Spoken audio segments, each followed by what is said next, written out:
because we resolved. Former Permanent Secretary in the Ministry of Energy and Mineral Development, Kabagambe Kaliisa, finally appeared before the Parliamentary Committee on Commissions, Statutory Authorities and State Enterprises to explain his role in the oil tax cases after several postponements.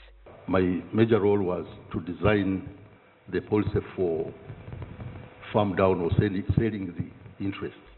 The committee is investigating the 6 billion shillings payout to 42 government officials for participating in Uganda's successful oil tax litigation in local courts and arbitration in London, UK.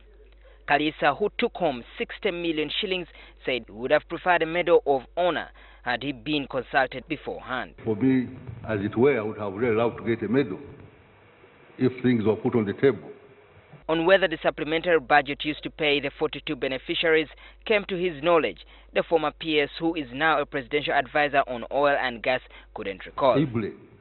Executive Director of Kampala Capital City Authority, Jennifer Musisi, was the next witness. Musisi was the Commissioner for Legal Services and Board Affairs in Uganda Revenue Authority until 2011, said she happily took home 50 million of oil cash reward. I did not even ask where it was coming from. I did not even expect it because I have done a lot of things for which I have not been rewarded. When an MP asked Musisi whether her promotion to head KCCA as the first CEO was not a better reward, she said she regretted taking up the job, although she didn't explain why she didn't resign. Mr. Chairman, had I known what this job involves at the time the President asked me to take it up, I would have declined. Oh. Yes. You wanted a simpler job? I would have preferred to be self-employed. The issue of some URA officials who were left out of the beneficiaries list also came up. I would be concerned if a person who was involved in the process was left out, if indeed he made a contribution. All of you are talking about assessment, including pre-assessment. The signature of on the assessment is Bernard Sanya. And not on one side, I think on both, two assessments. Both. And it doesn't appear on the list. But because what you are looking at is even the fairness of this sort of processes. Because everybody is talking about pre-assessment, reassessment. The top KCCA bureaucrat asked government to create a clear system of rewarding public officers for exceptional performance.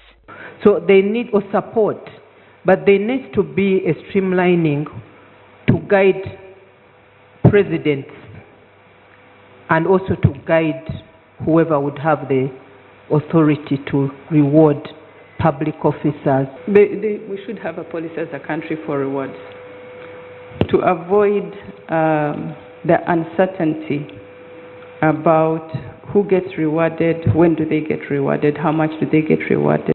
Former URA Commissioner General Kagina was the last witness for the day.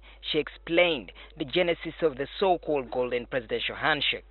And His Excellency called me the day following that headline and congratulated me and my team and said, he said, you come to Rwachitura.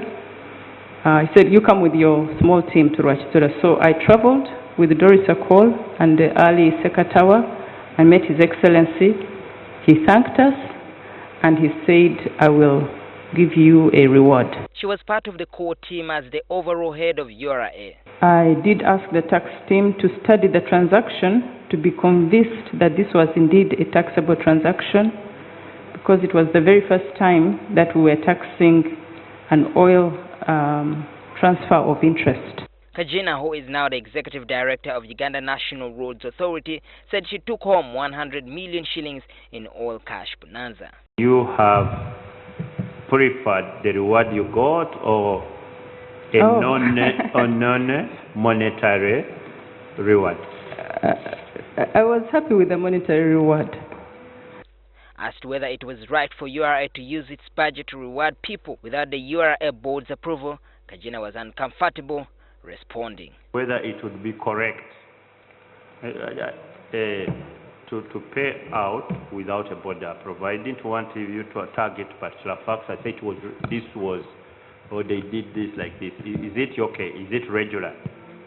And just answer it in general terms. I don't want you to... Honorable Chair, I don't think it is right to put me on the floor and ask me to make a judgment for URA. I am not in URA. On Friday, the committee will interface with senior officials from the Ministry of Finance who have postponed their appearance several times. Maurice Ochol, NTV at Parliament. Somebody has sat in from 10 o'clock.